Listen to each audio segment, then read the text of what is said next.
President Dr. Zoran Tharale Senior Vice President Dong Liete dan Mudi Bakar Candidate Councilor Candidate Minister dan Candidate le Katok Kui Ngambu Nite Windi Hian MLF in Bungthar Kankaya Alo Khopmaya Keju Tutun Thati Rahan Lali Suane Politics di Kalilua Awa Suci Katukuya Kanaya website này các xây chỉ là IT social media các sản phẩm trong cái chủ gì đó bây giờ thì mình thu đòn mình cái thu thế nào mình bẻ chỉ là gì tiếng nghe ở tiền đàn từ biển tít đấy các thằng này của chỉ là xung lại phải sẽ sầu từ đấy ở lúc tâm sĩ à và thiên này là các trong trai à trong trai các itu tak baik kali kan ITC Minister Purba Rumbo Press Conference này chúng ta bakal về kan Minister này là kan soya anin a department society bakat MSEC khâu kabin ko ta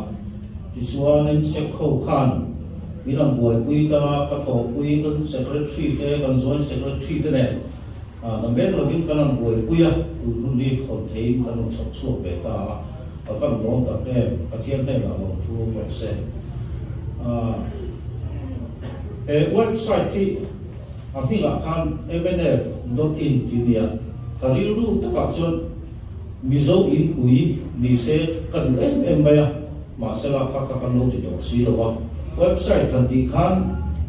ke ni la kan fiat ve ke ni la kan han ve mai ni chu buat kita jadi department PR na news na website ka ni tinagal ko ini kata kan news kan lo download ta chin ku kan so be te to ka dia ka website share da ka dia ma se kan hoi zao de ba kan en thu de ba in pui kan di kan alo phone game phép me en kim mai MNF din til atona voi di kling tu na kan function te po ka kan da ze la tu na kan campaign dan te MC kan candidate te po khan hian kan so chu invite da ta kha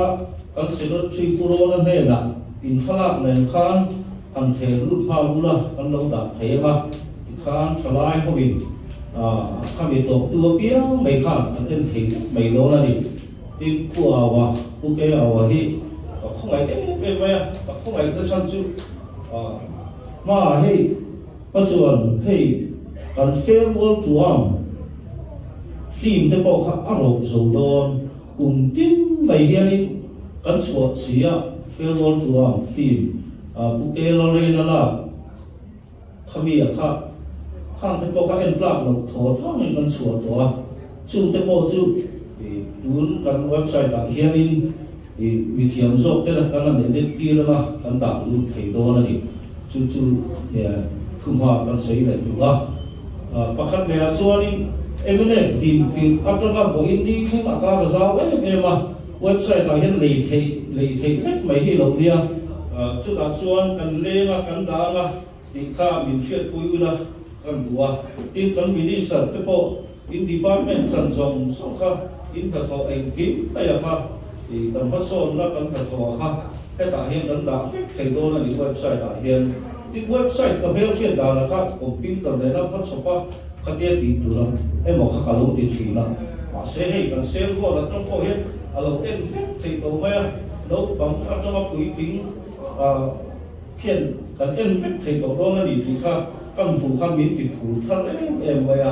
tin âm ấy rồi sẽ phát triển thiết đang đả kha nên điều kiện sập nó bằng vừa chứ thì mình lo biết cần đả thì rồi rồi nó giờ đó nó đi rồi chứ điều kiện sập tủ rin cần để chứ gì rồi mấy